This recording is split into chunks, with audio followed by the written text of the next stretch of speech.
camera. Oh. Give it a second. There we go.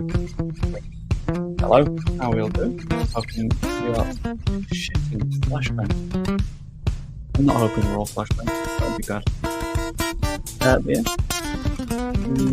Wonderful little interview with Angus Kinnear that happens every year with Square Ball has happened. And I think there's a lot of interesting bits and bobs to talk about. So let's dive on into it.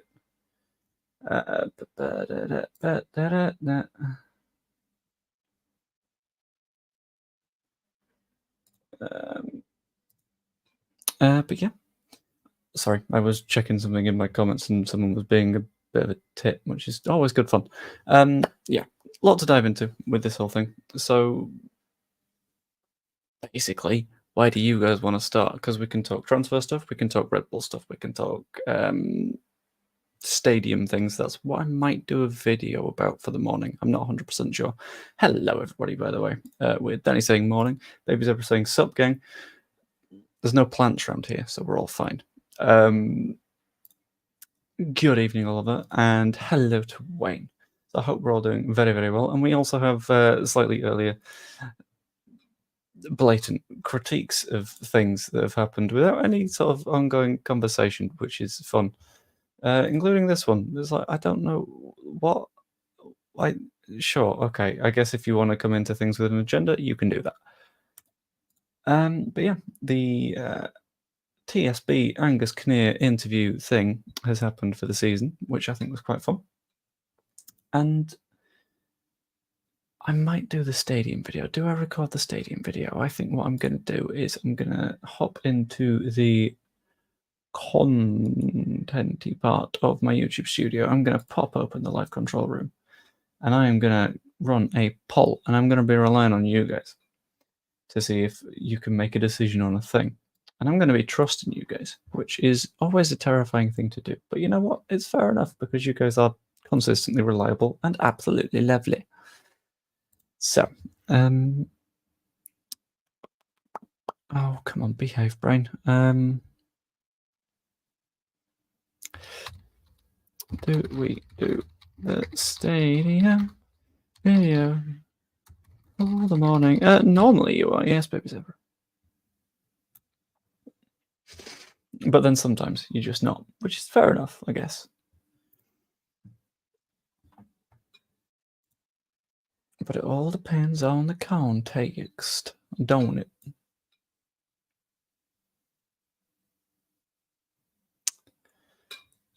The answer is looking like a firm yes. So I think we are going to do the stadium video for the morning. So what do we think was interesting to discuss on the stadium stuff? I think we introduced it by going, the Kinnear interview has happened. Interesting points on the stadium. And then we'll hit the fact that there was a little cheeky bit of a something on an announcement incoming. Capacity discussed. You can trust me in the streams, it's just you can't trust me around plants. I do not have the capacity to behave in those situations. Corporate versus non-corporate was also part of the conversation. Which stands. And then I think we do what do we do? Spending already started.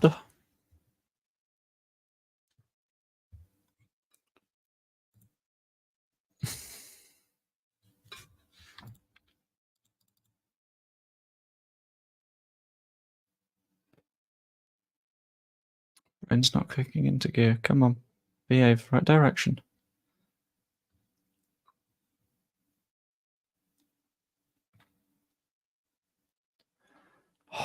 It's not happening. Yes, it is. Questions corner. That'll do. Fantastic. So, 53k is a bit lower than expected, and with stable Premier League ambitions, it should be 60. I think 53k is fine, isn't it? Hold on. And it is with the idea of potentially pushing it further to 60. It's not just going to be at 53k and then we're done forever. Like, there is going to be room for that little bit of expansion going on. So, football stadiums, UK, let's have a look.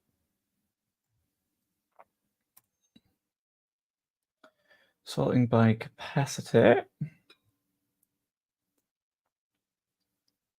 I think the couple mustn't all be in the same height as the east all look good. Yeah, but then you got the south, which are just meh. Okay, this isn't fun though, because I've already promised to not bomb the plants anymore. And to be fair, the first time I was aiming for the serpents. It's just, as discussed, my aim wasn't brilliant. That one's not my fault. Leeds fans are notoriously fickle. They only came back because of Bielsa. That doesn't feel like a thing, but okay, sure. You go off, King. Speak your truth. Or whatever the fuck. Yeah, to be clear, 53k is the same size as the City of Manchester Stadium, now known as the Etihad. If it's the same size as the Etihad, I'm not going to complain even a little bit. Because it'll do, you know? So it's difficult to develop because of lack of room. Yeah, that is a big problem. Clive, are you feeling okay, my guy? Because behind the West End, there is literally a car park. That's it. There's a car park. There is a lot of space. There's plenty of room to do some building. Easy enough. Etihad's currently being expanded. Okay, but it still pushes up to being like the 7th biggest stadium in the country. Which is not a problem. That's all good. Yeah, this is a stupid take, considering there's a fair bit of land around Elland Road. It's very, very doable. Exactly, there's a... No, you... Oh, my fucking god. Do you know how much it costs to build a brand new football stadium? Do you know the sheer difference in, like, planning and stuff like that? It's like some fans want us to throw money in the bin and then set the bin on fire and then put the burning bin in a nuclear reactor. Explode the nuclear reactor so no one can go near it for the next 1,000 years and leave us very, very, very bankrupt? No, that would be a horrible idea.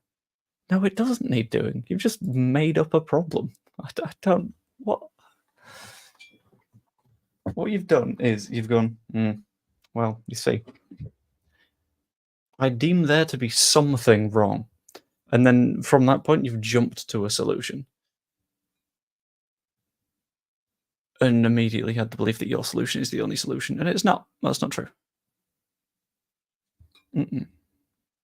Wish the fill in the corner behind the screen looks incomplete. I kind of like it. I like the way it's a little bit janky. It's like a fun janky. But I'm going to get into the video recording, which is going to be fun. And then we're going to hop over to a questions corner towards the end of that. So if you guys have any questions about the entire thing, chuck them in my direction. That'd be very, very, very useful. But also, yeah, it's probably part of the new West End. One sec.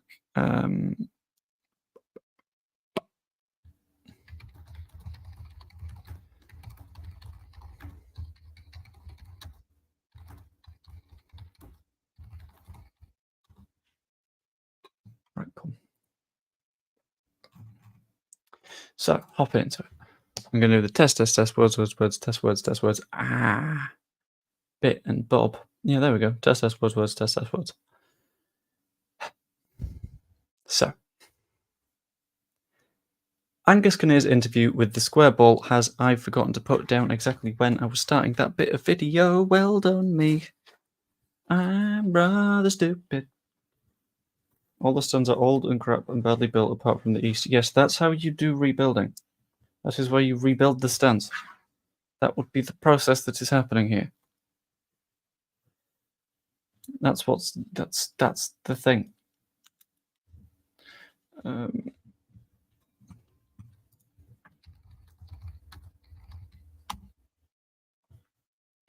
So there's no paper. There's a tissue. I can't believe I was looking for paper and I got a pad of paper right here. I'll start at 11. Then end. Someone's going to have to remind me when I end. But that's fine. Right, hop it into it. Again, test words, test words, test words.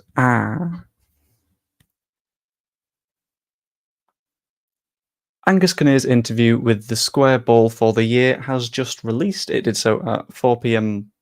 yesterday if you're watching this as a not member. Today if you're watching this as a member. Be a member. It's great. And I think one of the interesting parts that I picked out that not many people will be talking about is he had a fair few pretty interesting points on the stadium and what the future is going to look like for Elland Road and what it's going to mean for the years to come.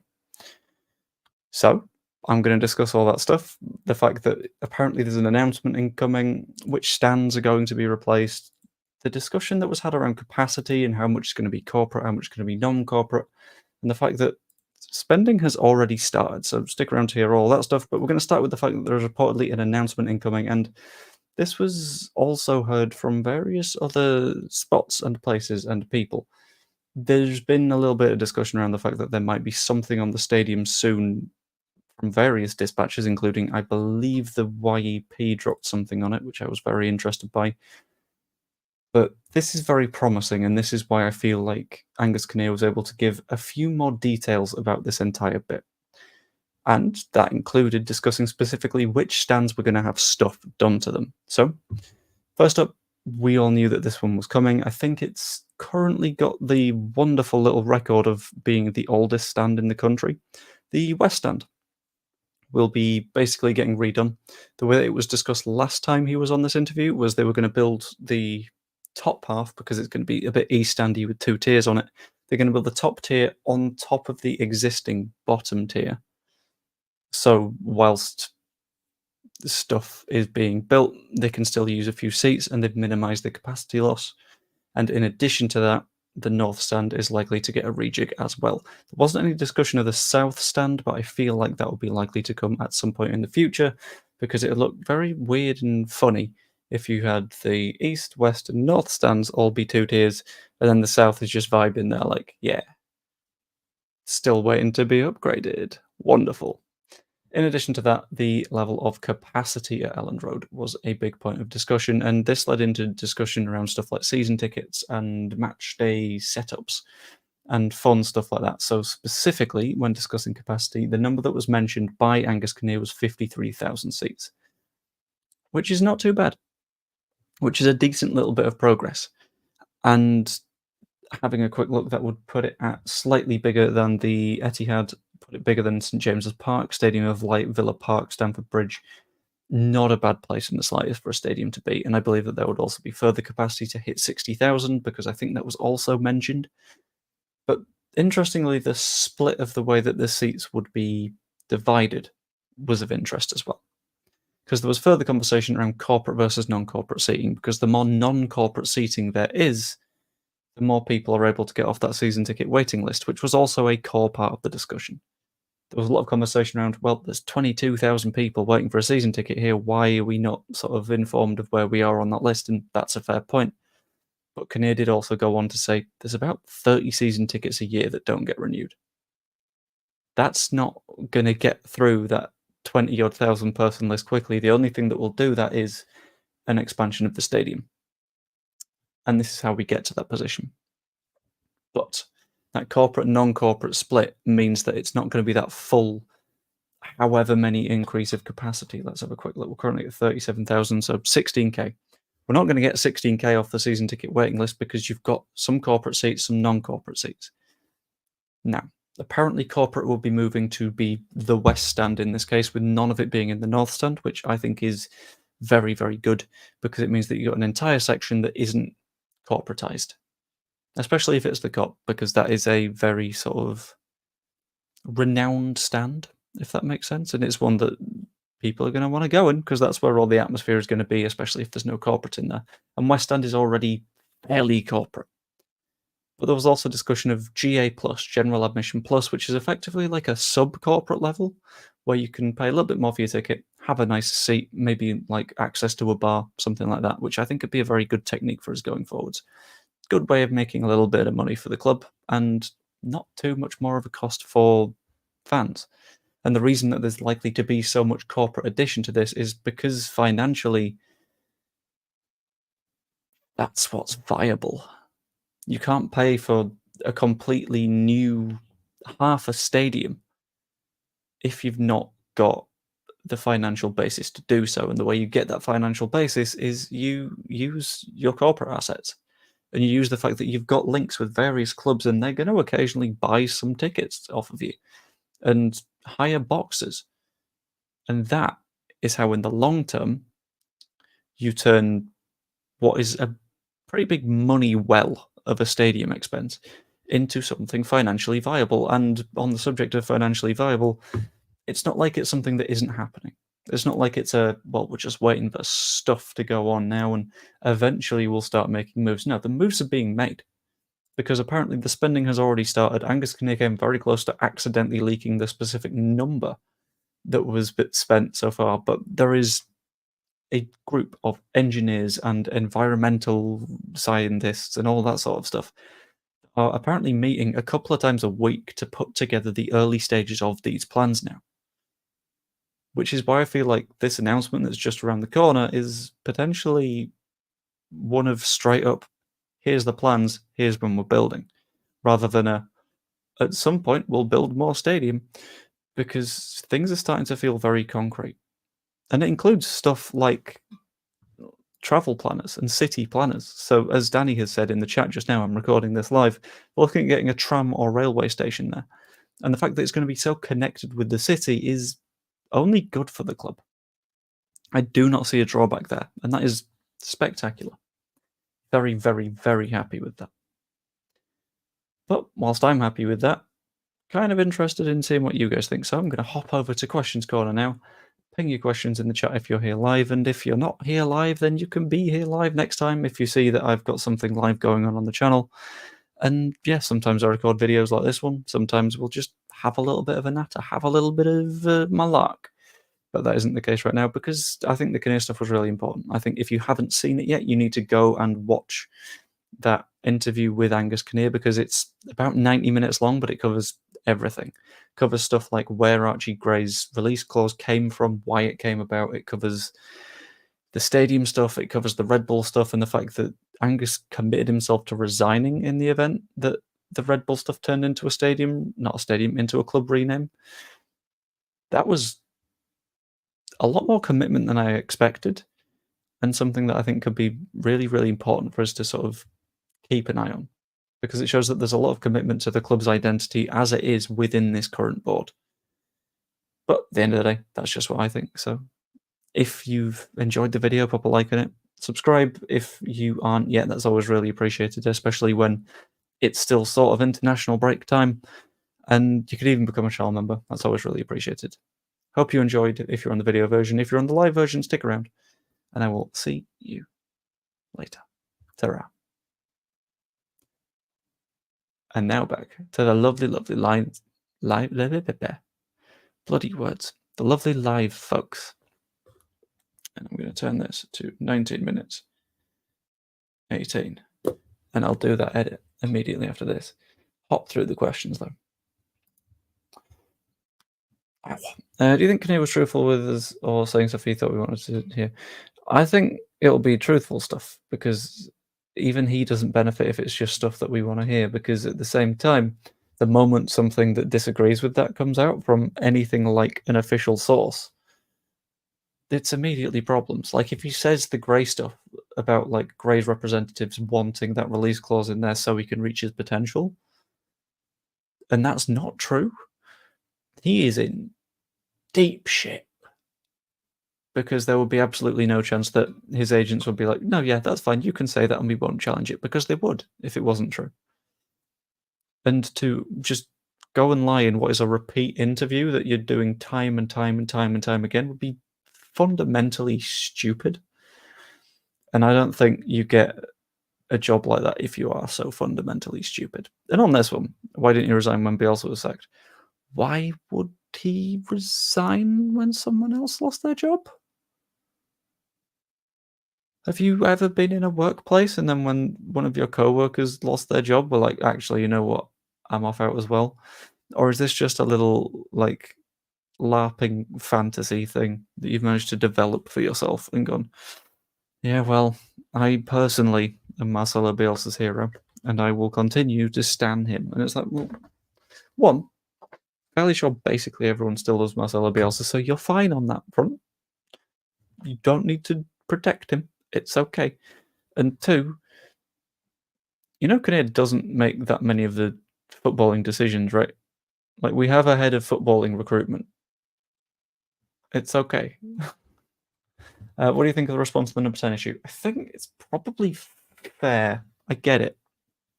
Because being in an iffy PSR situation, you need to make sure that every penny that you spend is a safely spent penny and is not one that is a little bit on the dangerous side. So you don't want to invest in a player that A, as he mentioned, doesn't want to be here, B, isn't good enough for the first team, and C, doesn't have the level to even make an impact off the bench. So when it came to we want players of a certain caliber, I completely understand that. Because we wanted players that would be able to break into the team, because we can't get people on loan that won't break into the team, because the only reason that people go on loan is to get into teams, get match experience, and play quite well, and grow and get good. So I kind of get what he was saying. Like, as much as people like ribbed him for his warm bodies comment like before, where it was like, we don't want to sign any warm bodies, and then we signed like Erasmus Christensen and people called him a warm body mockingly. Do we want to now go out and sign players that are in that position that won't get minutes and will just fill bench space? No.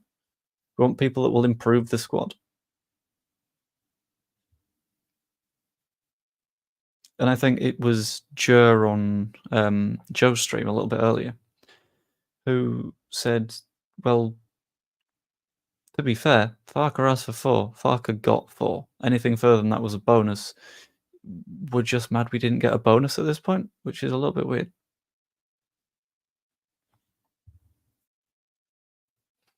Very odd. I'm not 1,000% certain. Danny thinks that it's now been built on, but I still am not entirely sure.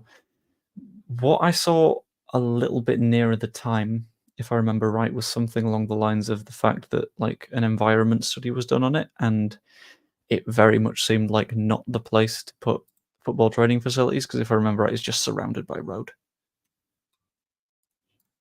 Let's have a look.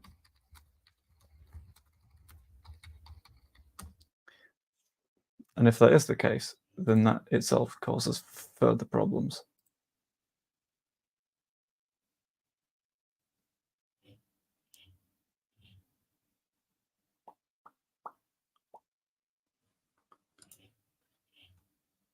Because because it wouldn't be the healthiest of spots to make a football training ground, and that's probably why Thorpe Arch is in the middle of nowhere, because it's very, very, very fresh air, because it's in the middle of nowhere. Could have got Hamer, but we could stick with what we have with a squad that should be promoted and get a better quality 10 than Hamer. Yeah. The thing with signing Hamer this season was signing a guy that we don't know if can do it in the Premier League to like a good enough standard to stay up.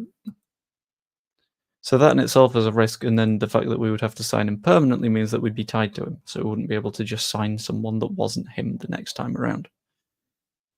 I have zero doubt that if the number 10 position is proving to be a problem, then we'll change things up. Then we'll rework stuff. If the number 10 position is not working out for us in January, swap. Get someone on loan in January, because at that point you'll know that they'll get minutes because we're screaming out for a 10. But I think in terms of the 10, we're all right at the minute. Aronson is pretty fucking good there. Nonto can play there. Solomon can play there. Piru at a push can play there. I think we're all right. This is also the thing, yeah. They said a big old no to selling him, and they said an especially big old no to Leeds. So it was like, I think I said this when it was initially being rumoured, that the Hamer stuff was very likely not just going to be us trying to sign him actually for 13 million quid. It was us going to what we thought was the lower bound of what his value is, and then saying, right, okay, we'll put that bid forward, because if we get that bid accepted, then fantastic. We've not just thrown money at a problem. But that opens the door to the conversation because of the stuff that Kinnear mentioned about the change in ownership and the fact that it's quite hard to pick out a single person to like give a phone call and be like, hi, is this guy for sale? Because that person doesn't exist because there's a big old rotation in ownership stuff, which complicates stuff. And the more complicated things are, then the more sad things are, you know?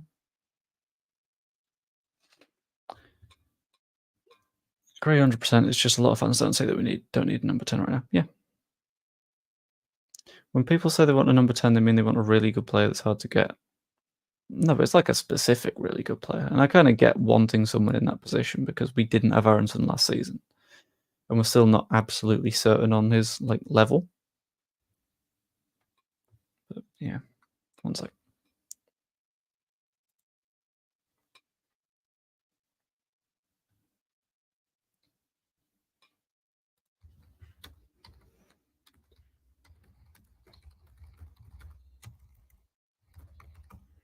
Cool. And I think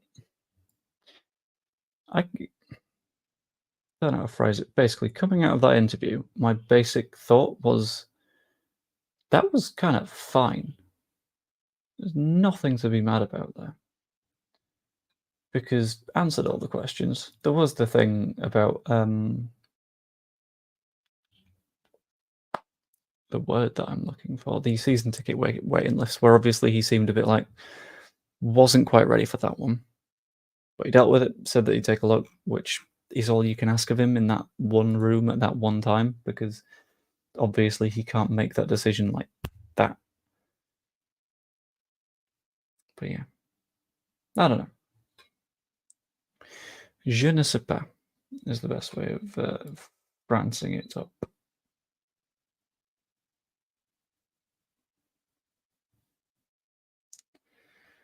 Oh, for fuck's sake. Right. Also, there's this, yeah. Maybe we get a number 10 that stinks the place out and isn't useful in the end, because that's always a little bit of a risk. Anyway, I'm not going to stream for too long tonight because I need to get to bed because work has been horrible today and work is going to be horrible tomorrow, which is fun. When am I going to stream tomorrow? Because I'm working in the evening until like 1 in the morning. Shit. Where's a number 10? A number 10 is an attacking midfielder, like a creative one. Yeah, being lighthearted about it is a good thing as well, because it gives a friendly vibe to an interview, which is always good. Anyway, I think I'm gonna leave that one there. Does this mean my stream is safe? What? I'm gonna do some shilling now, actually. Hey, baby zebra, what time is your stream tomorrow? And would we happen to be able to find it at this location? There we go. The Rebel stuff is hard to answer as you can only answer for 49 ownership. Can't say beyond that. That's true. Yeah. But has heavily indicated that that's not going to be a conversation anyway. 6 p.m. Oh my god! I'll have you on in the background. Time for terror. Darlow was good for Wales midweek. Do you think now the pressure's on Melier? I mean, I think the same amount of pressure is on, right? Because we know that either way, he's going to have to perform well, and if he doesn't perform well, then there's a risk of not doing the job anymore. But I think he'll do the job anyway because he continues to do so. And whilst he does make the occasional mistake, everyone does. It's normal. But either way, I'm going to end the stream there. So I hope you enjoyed. If you did, like, comment, subscribe, all that fun stuff. Even if you didn't enjoy do that, because that'd be just kind of you, wouldn't it? You can become a channel member as well if you are not yet, and doing so will give you early access to videos like the one that I recorded a bit earlier. So that'd be absolutely lovely of you. Hope you enjoyed, and I will see you later. Toodaloo.